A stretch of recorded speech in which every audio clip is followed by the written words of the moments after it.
Yung pamumuhay nila, parang hindi naman. Mabuti pa yung kapitbahay niya, hindi na aalarma, pero siya, konting pagtaas ng presyo ng bilihin, konting problema.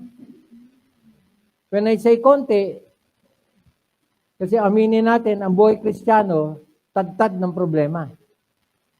Huwag niyo sabihin sa akin na pag Kristiyano ka na, wala ka ng problema. Hindi totoo yun. Kasinungalingan na galing sa impyerno yun.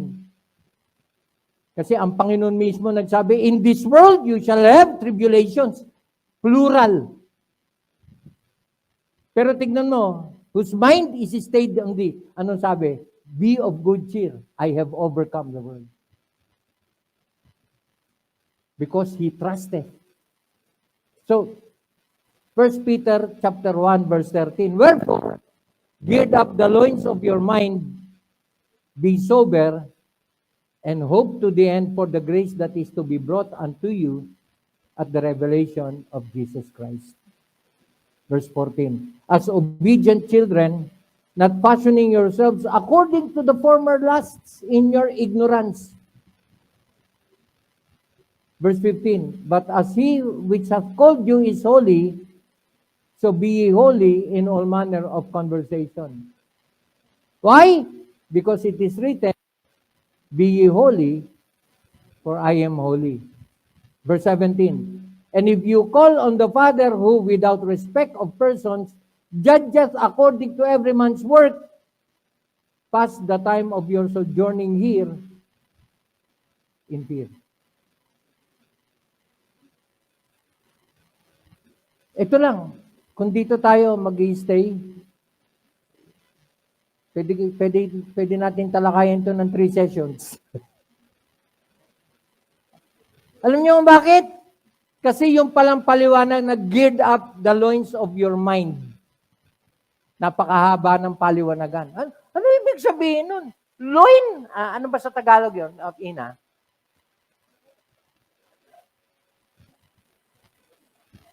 In verse 13. Geared up the loins of your mind. Ihanda nyo ang inyong mga isipan para dapat nyong gawin. Hindi translate yung loins. Alam niyo kung ano yung loins? I did a little research. Yung loins is somewhere between the genital and the waist or the hips. Ha? Girdle. Genitals. When I say genitals, itong harap na ano. Kaya merong girdle ang isang Roman soldier eh. Kasama dun sa belt, may leather na nakatakip dun sa bandang ibaba. Para kung mahampas, masipa, may panangga. At saan siya, hanggang saan siya? Hanggang hips. And very significant, yung another word for the word loin is hips. Hips. Teka. Ayun. Gird up the loins of your mind. It carries the idea of preparing. Doing something to protect. So, it is for defense. Another defense natin sa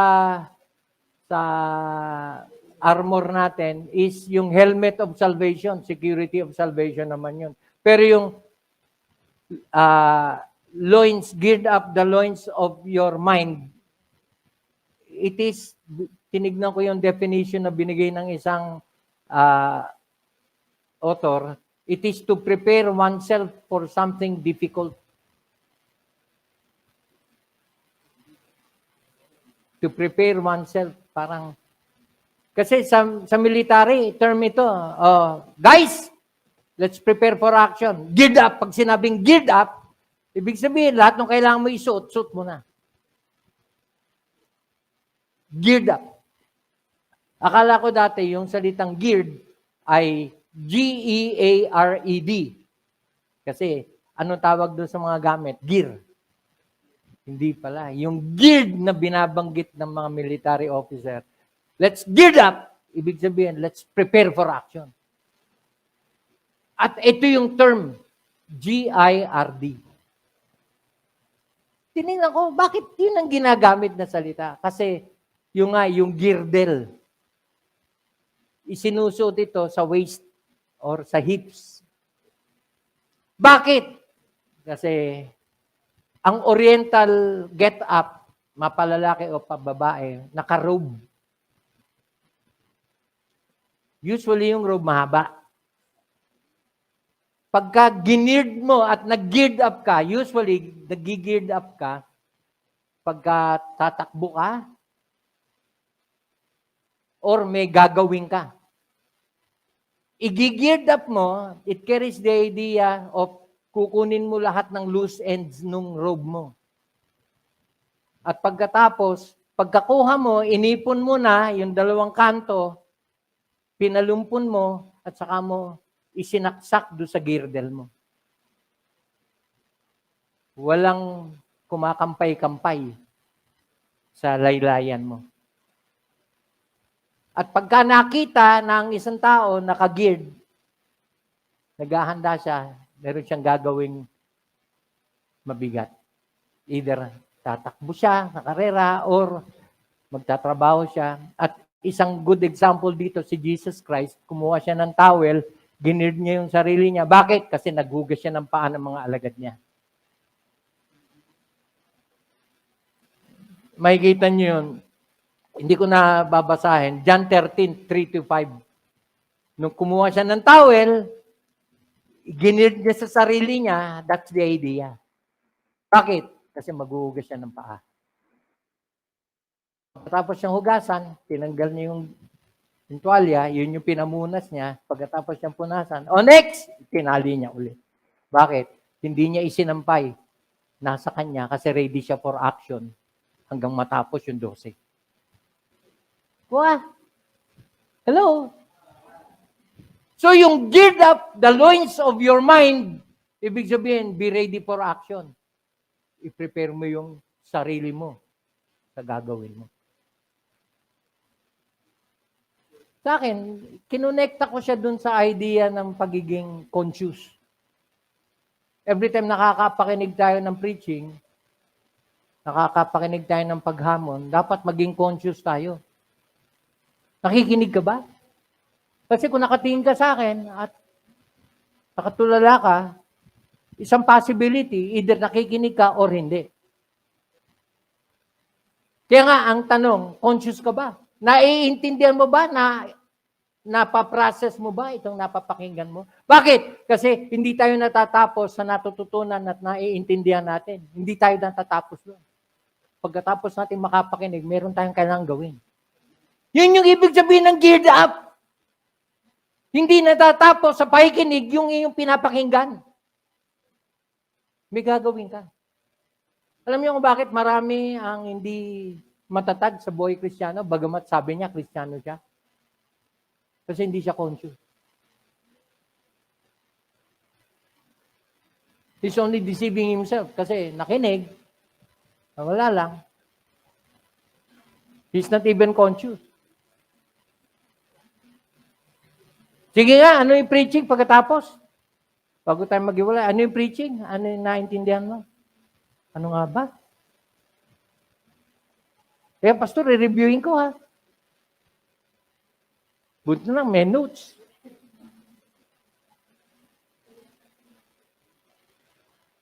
Pati yung points, pinag-iisipan natin yan. Bakit? Kasi yung points, pinipilit natin na tumugma para hindi madaling makalimutan. Hello?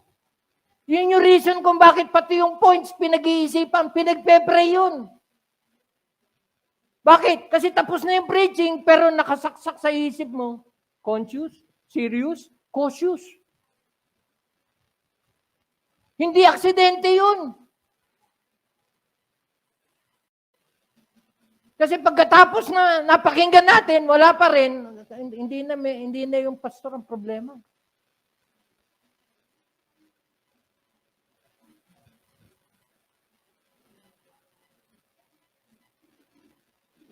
Okay. So, set mind. Nagamit natin yung pagiging conscious. Whose mind is stayed on thee. At hindi siya natitinag. Why? Because he trusted on thee. Another verse. Tingnan nyo. Wherefore gird up the loins of your mind. Be sober. That's being conscious.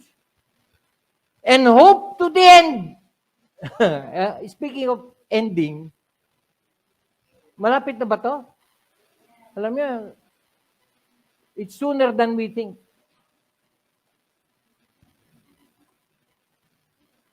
Kasi pag nagkampi-kampihan na ang mga bansa against Israel, alam niyo na. Lift up your head, for your redemption draweth nigh. That is to be brought unto the revelation of the Lord Jesus Christ.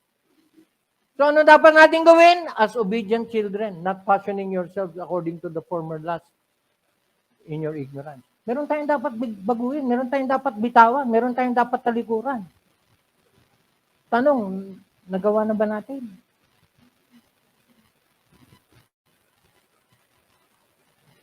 O walang pagbabagong nagaganap sa atin? Christians, makinig kayo, maigi. I hope you don't miss this. Aminin mo man o hindi, pero meron kang ginagawa ngayon na hindi ka lugod-lugod sa Diyos. Aminin mo man o hindi, alam mo yun. Tanong, gustong bandat na ng Panginoon? Nayakap-yakap mo pa rin yan. Nasa sa'yo na yun. Kasi, lahat ng mga pinag-aaralan natin, yun yung sinasabi. Hoy, umayos ka. Hoy, gumising ka.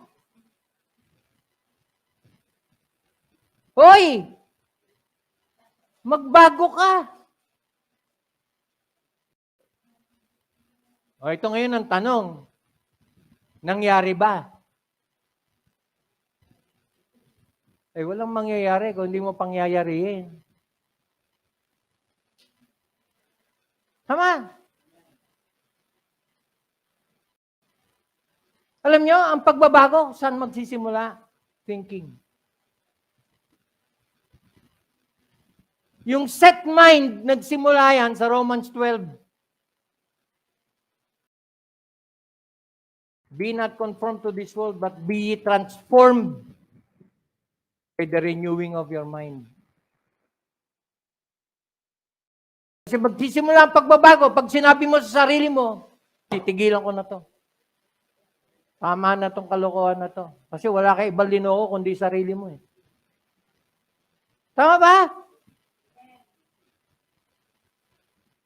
Hindi ka naman magbabago para sa ibang tao eh. Bagamat apektado yung ibang tao pag nagbago ka. Tsak yun. Pero if ever magbabago ka, ginawa mo yun, hindi para sa ibang tao. Para kanino? Tanong, bakit ayaw mo?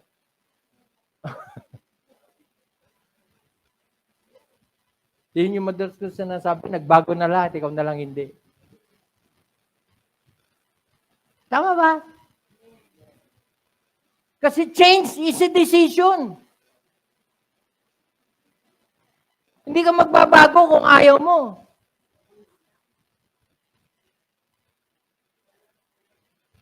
Kaya para kang tumingin sa salamin. Nakita mo yung dumi mo. Nakita mo ano bang magandang dumi na hindi mo pwedeng pabayaan? Halimbawa, naulingan ka o nagluto ka na sa dirty kitchen ka.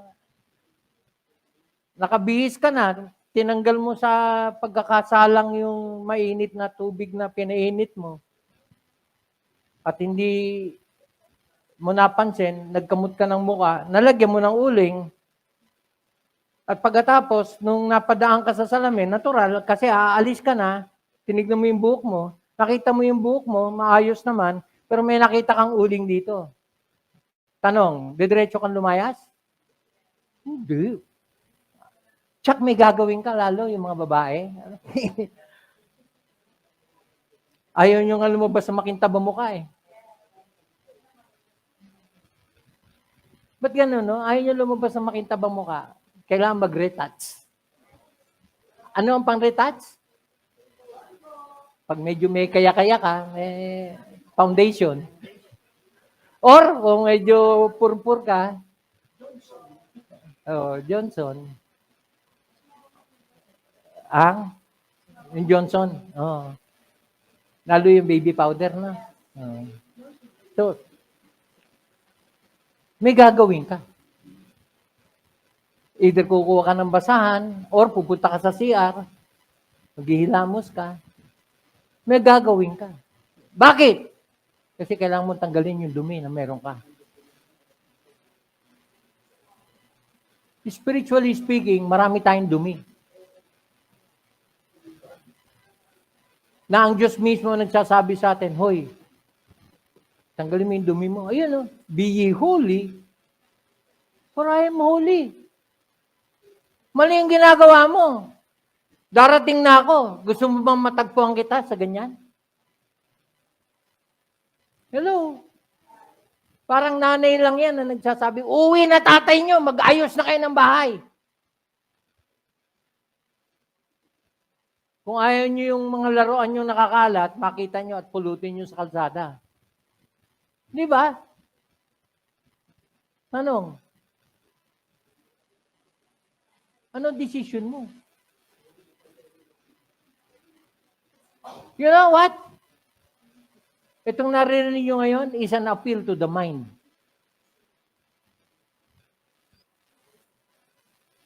It is an appeal to our thinking.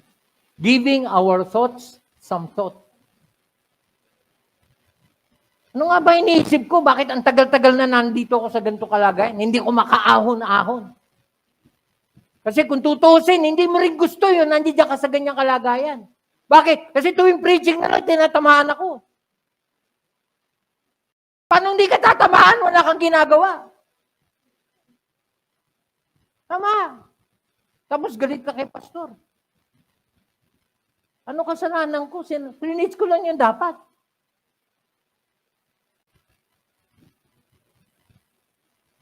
Hello? But as he which hath called you is holy, be ye holy in all manner of conversation. Alam niyo kung ano ibig sabihin yung in all manner? Lahat ng aspeto ng buhay.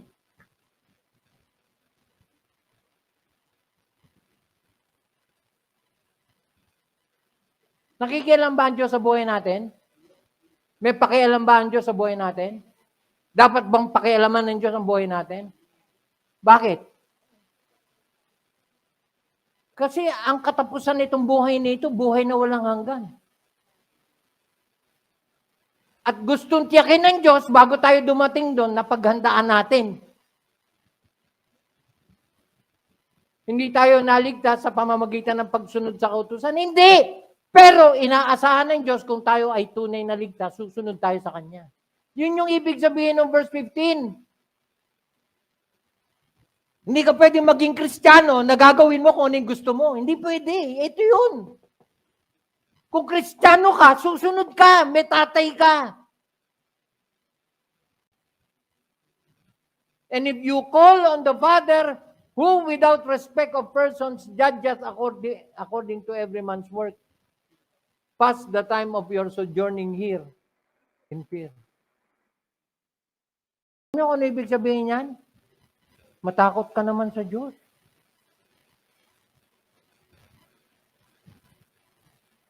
Ipamuhay mo yung dapat mong ipamuhay habang nandito sa mundo na may pagkatakot sa Diyos.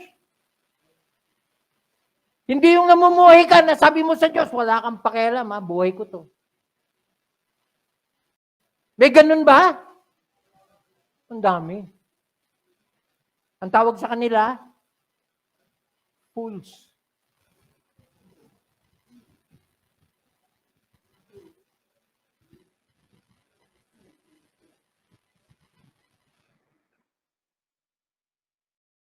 Prepare oneself for something difficult or challenging. Gird up the loins of your mind. Bakit mind? Kasi it is the mind that processes the body for action. As a man thinketh in his own heart, so is he. Kung ano yung ma-fix niya sa mind niya, yun yung gagawin niya. Kung ano siya sa kanyang iniisip, kaya siya ganun. Hello? Kung iniisip niya na siya yung tama, mali ang Diyos, kaya siya nagdi-disobey. Kaya lahat ng pagkilos ng Diyos sa buhay niya, binabaliwala niya. Lahat ng naririnig niya sa salita ng Diyos, ini-ignore niya. As a result, hindi niya nagagawa ang kalooban ng Diyos. Naalala niyo yung 3 W? The work of God, the word of God, the will of God. Asa ka pa na masusunod niya yung kalooban ng Diyos? Na hindi nga niya sinusunod ang salita ng Diyos. At ang salita ng Diyos, patuloy niya naririnig kasi doon gumagawa ang Diyos sa buhay niya. Kinukonvict siya, binabaliwala niya. Naalala niyo yung Proverbs chapter 1? Yung kalahatian ng chapter 1? Tumatawag ang karunungan, and yet binabaliwala ng mga tao nasa kamunduhan. Kaya darating yung panahon, saka sila lalapit sa Diyos. Kaya lang, huli na. Kumbaga sa arko, nagsarado na yung pinto, sabi ng Diyos, huwag mong buksan. Bakit? Ang haba ng panahon na nagtawag ka, hindi ka pinansin. Pinagtawanan ka pa nga, di ba? Kaya kahit ano pang pagmamakaawa nila, anong sabi ng Lord? Tapos na. Kilala ko ba kayo? Kasi yung mga anak niya, nakapasok na. So yung mga naiwan, ba't sila naiwan? Alam mo na. Hello, nananakot ba si pastor? Hindi, nagbababala ako. Anong sinasabi ko? Actually, hindi ka pananakot ito eh. Pakikiusap ito na habang may panahon pa. Ay nako, habang may panahon pa. Kaya balang araw, maraming pupunta sa impyerno, nako, panayang palatak. Bakit? Nangihinayang. Ang haba ng pagkakataong binigay sa akin, hindi ko grinam. Kaya hindi aksidente na nakakapakinig tayo ng mensahe. Hindi aksidente. Bakit? Kaya ka nakukonvict, kaya ka nasasaktan. Bakit? Kasi inaantig ng Diyos yung damdamin natin. Hoy, ikaw yan. Huwag mo na ituro sa iba yan. Ikaw yan. Huwag mo na ipasa. Ikaw yan. And yet, habang nakikinig ka, yan yun. Yan yun. Talagang tugman-tugma sa kanya. Tama ba? And yet, alam na alam mo, nangungusap ang Diyos sa'yo.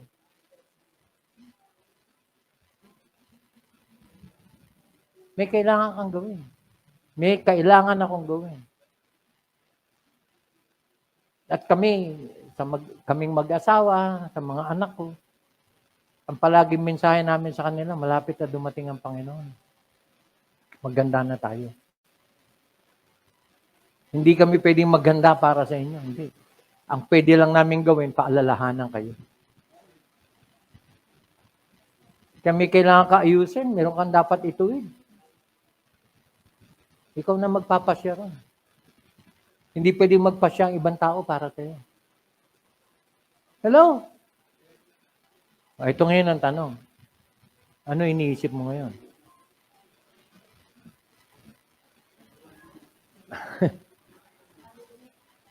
What's in your mind? Another. 2 Timothy chapter 1 verse 7.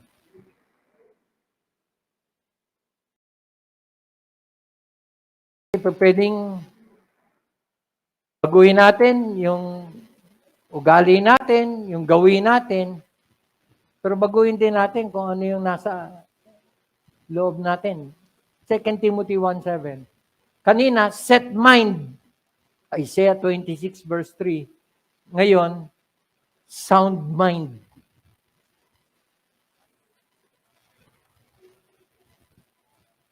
Kasi alam niyo yung magulo isip, it's a decision.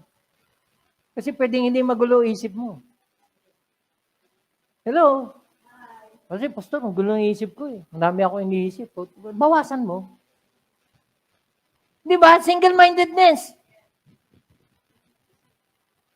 Kung paanong bawal nga yung double-mindedness, dalawa lang iniisip mo eh. Dinagdagan mo pa na kung ano-ano.